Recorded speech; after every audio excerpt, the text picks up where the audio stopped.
Obodo Igbo ga obodo Igbo. Una no tell me say obodo Igbo na no man land. Obodo nwanne na-ada enyere nwanne ya aka. Ikwu ada atụpụ ibe ya ọnụ. Obodo ụmụazị ga-ahụ okenye ha gafere. Akpọ ya civilization. Ihe udo tala Igbo dị. Kele woda mmadụ ya kweghị. Onye ọbụla kpọdo isi na phone. Ha ga na-aṅụ kunu. Onye ọbụla rigecha anyị n'ụzọ. Ọwụ mụlọ ha ọnọdụ. Ihu nwaanyị o bu n'ụzọ erije ga-agaja ataga ka nkịta. Nwoke taga ka nkịta. Hello, hello? Excuse me.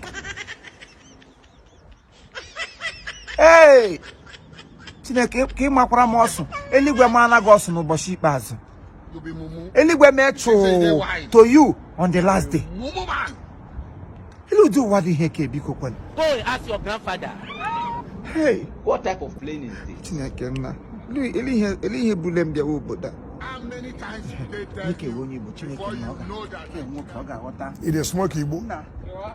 Jesus! How you doing, Roma?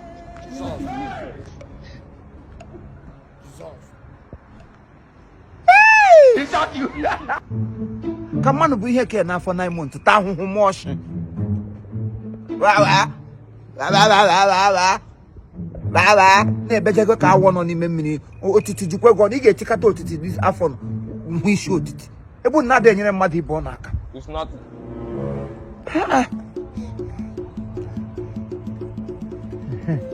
Chineke na-ekele dịrị ya onye ke ewe onye Igbo onye isi akụ ihe eji mara anyị Chineke onye ọcha kwa m onye Jamaica kwa m onye Igbo enweghị ike ịgharịpụ m. My Igbo brother cannot and oughtn't to gharịpụ me. Abago Nigeria last week now. Ebunam the container last week. Oh, you need a can of. Ha! Odogu. Can we not hear me? Of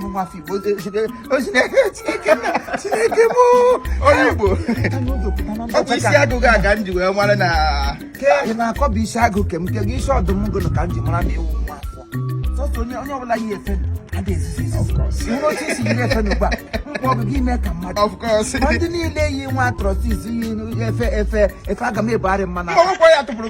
This is London now. Everybody's busy. No. You are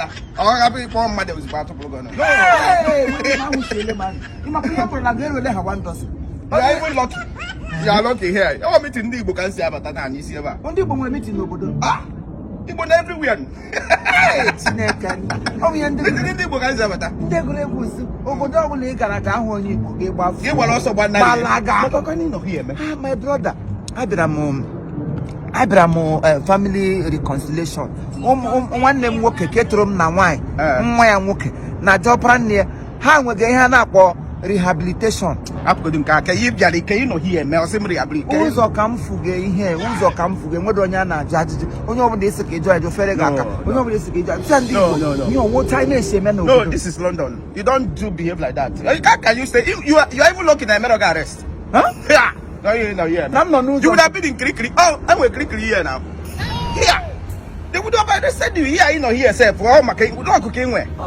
You have a very big lock. Oh, my can my gaff food if not. So, I'm not done to tell I'm with the phone name call. So, he wearing red cap. Can I see about poor? Let the car book him. I see here, poor. You are on you book able. Man, I on your bona. So, no, you got to go, no good. Be a kind of one them cable, ma. You got to go, ma, arrange you. Opota no bodo me wodo nyi nwere ike nyere ibe ya aka. My brother, opu no nwe nyi nwere ike nyere ike. E makwa na onye bụ onye nke Igbo kwuru edi. Ama na Igbo na gị na onye ndị dibia na emeke. Nkwa do ya ama onye Igbo. Let's go, don't worry. I'll help you. Ọsọ no do for you. Opu ihe jasị. Igbo na-esi ikwu. Igbo na ama nwanne ha. Ụta ka o kwesịrị. Of course. Ịhụ ka nwanne gị na-ata ahụhụ ya enyere ya aka. Ịhụ ka nwanne gị na-efu ụzọ. Just like I misses my road. Go on, gị show me that. Go back ha happen go do mala so yiba it's funny anywhere. Owoda inwe. Esu no yiba anywhere maka nga. Ya wopo yiba. Aga m egbu onwe na Let's go. Na me gbali ala o. Biko onye ọbụla bụ onye Igbo. Nke boss ị ga meeting ndị Igbo. Gị na-agba ya na ntị. Onye ọbụla bụ onye Igbo. Ya lezi anya. Na-enyere nwanne ya aka. Of course. Ya onye hụ ụzọ ya zi nwanne ya.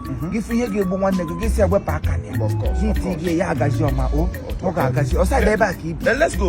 Let's to go. your home ka ọ I ya ga na n'ụlọ ka ịfụ ka debe gị ọfụma onye Igbo ga-ewu. Ọkwa ịdịkwa dọsha ụlọ mụrụ onye ahụ sapụ okwu ndị Igbo ka m mara ihe m na-eme.